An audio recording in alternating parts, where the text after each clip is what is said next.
I was coming into Ascot without being able to change anything for the first year.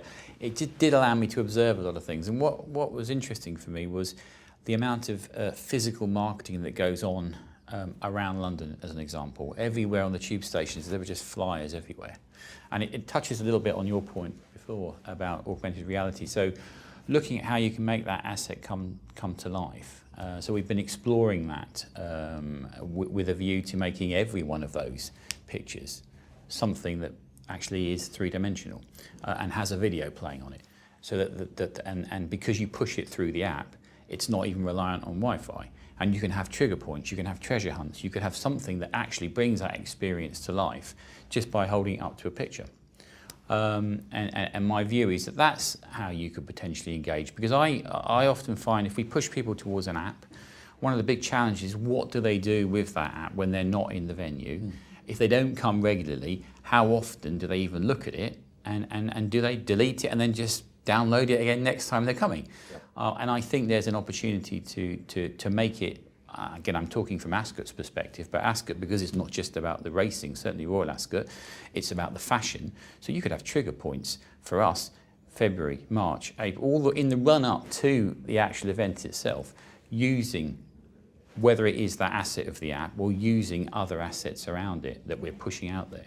And with yours as well, you have you're such a global stage in terms of, the diversity of the people that actually come to Royal Ascot for that week, and the fashion, with your apps, you should probably tap into London Fashion Week, New York Fashion Week, all of those sides where you get a ping, because actually then you probably wouldn't delete the app in between. Whereas sports fans, certainly football fans and rugby fans are fantastic because they will consume and see 24/7 as much content as you will give them, because they're insatiable, and rightly so, because they're passionately invested in their team. Whereas with something perhaps like Ascot, it's almost like an Olympics sort of social media strategy of how do you keep people engaged for the 4 years in between or the 1 year in between. Yeah, and how difficult is it to offer value? We talk about loyalty, but I've been exploring this for the last few months. How difficult is it to push a coupon from one of our sponsors that sells their product during a race day, but it is commercially available in a supermarket? How difficult is it to push an exclusive coupon through that app so that they can show that, just in the same way they would show their club card,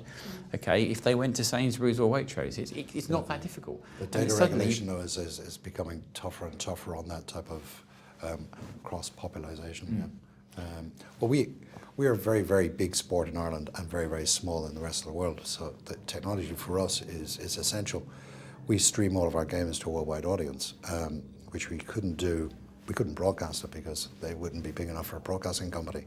So we're streaming now to 184 countries. That's more than Starbucks have outlets in. And it allows us then to connect with fans who may only come to Ireland once in a lifetime or once every 3 or 4 years and want to come to a game and see it live and stuff like that. It's a very, very important part of it. But I think the whole journey from when a guy gets the ticket to when they decide they're going to go as a group and where they're going to meet and all of that, that is where we need to touch point with our technology. That it shouldn't just be the 70 minutes that you're in the stadium or the 2 or 3 hours that you're there. It's the whole build up to it and the debate afterwards. Was it a goal? Was it not? Was it this? Was it that? Shouldn't be sent off and all of that razz that goes with it, And I think some of the, I suppose, lighter systems, which, all the guys like me are comfortable with, like Twitter, I think they're invaluable for that type of stuff. We have also a different example with a good experience with a VR tool as well, because we are building a new international convention center, and it has also a music hall.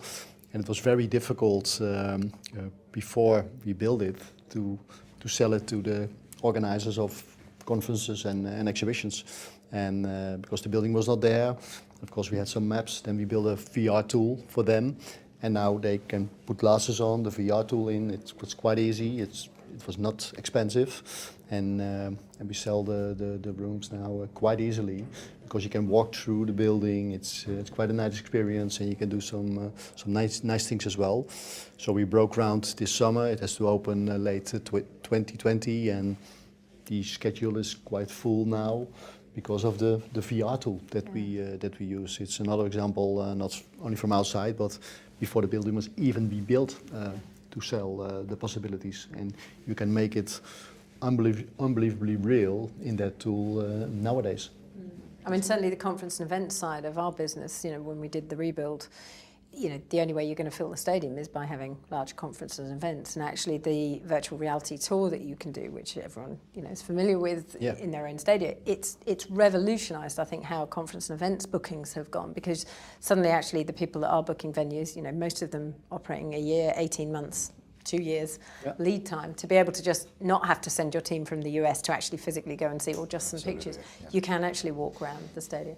But it's interesting then, for us, it's always about about being flexible, of how can we use it across a number of different platforms. And the VR tool for us was when, it comes around like clockwork, people renewing their season cards or season tickets, and actually you can sit in your seat, or these ones that are available, sit in this stand, this is your view. They don't actually have had to have come, they can just click on the button and sit in the seat and say, actually, I do want to sit there because I prefer that stand, or I'm going to upgrade to that more expensive seat because that's the view that I'm going to get. I mean, there is a lot of focus around experience in stadia, where stadia have to operate 365 days a year. We've heard a lot today, and we will do over the course of the next 24 hours, is that there's a lot of focus around the match days.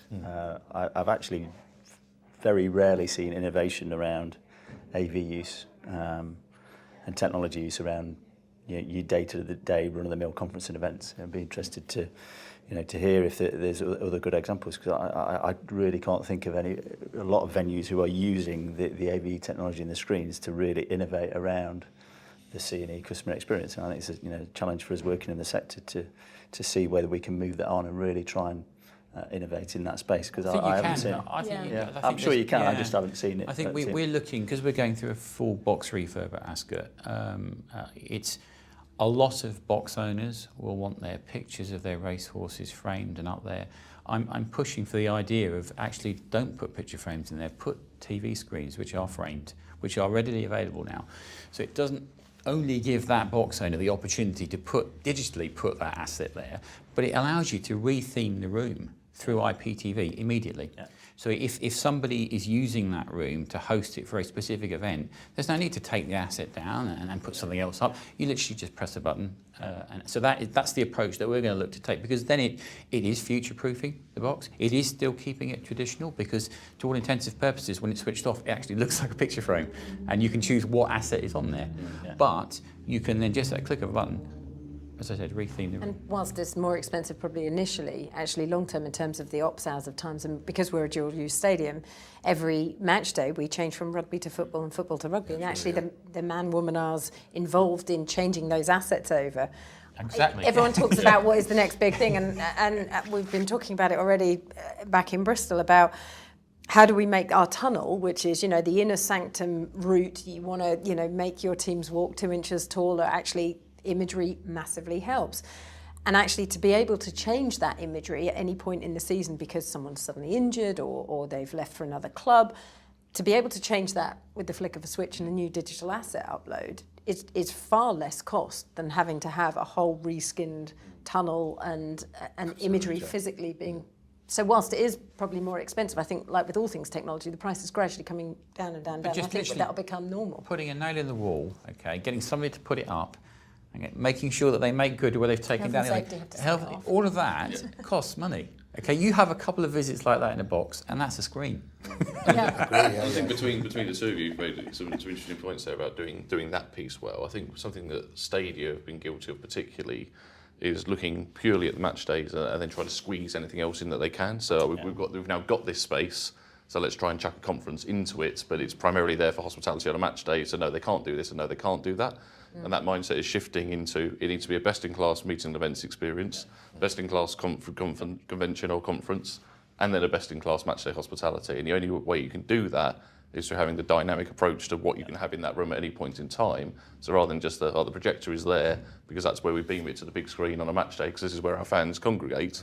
How can the projector move along a rail? How can we project that into somewhere else? How can we make that available, so that when that person comes in to book their meeting and event, we say yes, yes we can. I speak a lot about that, where technology has often been the, oh no, we'll have to think of it this way, we'll have to do it this way. Technology should actually be the thing going out to the business saying, yes you can.